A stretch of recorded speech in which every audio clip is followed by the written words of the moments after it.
Gusti Irwan Wibowo alias Gustiwi, musisi sekaligus penyiar radio, meninggal dunia secara mendadak pada usia 25 tahun.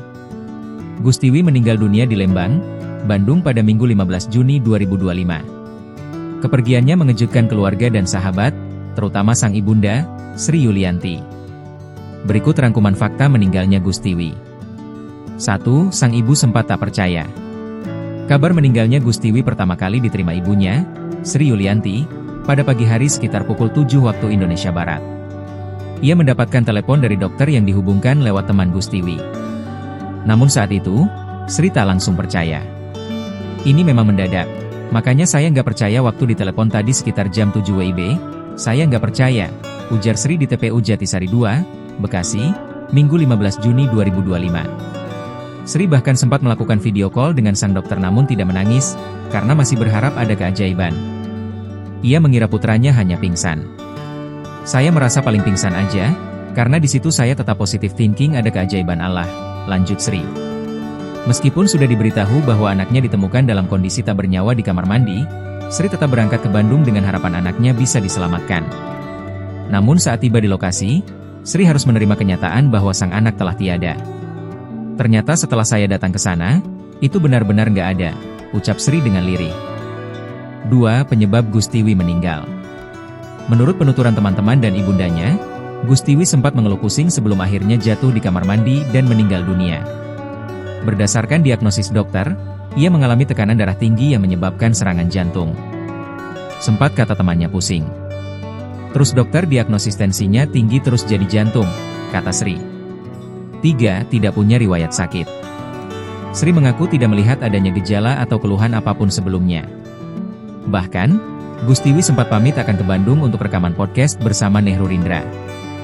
Dia kan Jumat bilang, "MAH aku pulang hari Minggu. Siang ini aku mau acara sama Nehru." Terakhir saya tanya, "Ngapain ke Bandung?" "Podcast MA," ungkap Sri. Gustiwi juga tidak memiliki riwayat penyakit serius. Namun, Sri sempat mengkhawatirkan kondisi berat badan putranya yang berlebih dan sering mengingatkan untuk menjaga pola makan. "Saya emang karena overweight itu berat badannya itu aku cuma bilang jaga pola makannya mas," kata Sri. Melalui kejadian ini, Sri mengajak orang-orang untuk lebih peduli pada kesehatan. 4. Sosok yang ceria. Sri Yulianti menggambarkan Gustiwi sebagai pribadi yang selalu membawa kebahagiaan. Sepanjang hidupnya, Gustiwi tak pernah membuat ibunya merasa sedih. "Nggak pernah bikin sedih, selalu bikin ketawa, selalu bikin bahagia," kata Sri. Gusti di mata Sri merupakan anak yang baik dan penurut. 5. Sudah bantu ekonomi keluarga sejak SMA. Bahkan menurut Sri, Gusti sudah belajar mencari uang sendiri sejak duduk di bangku SMA. Dari SMA dia ngajar les, Gusti mulai cari uang saat kuliah, kata Sri. "Masya Allah, baik banget, Imbu Sri." Sementara itu, semasa hidupnya, Gustiwi memang pernah bercerita tentang keputusannya untuk tak melanjutkan kuliahnya di UNJ tepat sebelum pandemi COVID-19 karena faktor ekonomi. Saat itu, Gusti pernah bercerita bahwa dirinya mulai mencari uang dengan menawarkan jasa aransemen lagu hingga menciptakan lagu sendiri dan mempromosikannya sendiri karena tak ada biaya. "Gue awal-awal banget, dibayar Rp150.000, sampai lagu jadi," kata Gustiwi saat berbincang dengan Raditya Dika di podcast Raditya Dika 4 bulan lalu. "Kadang-kadang barter.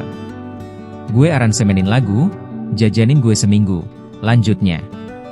6. Dimakamkan di Bekasi.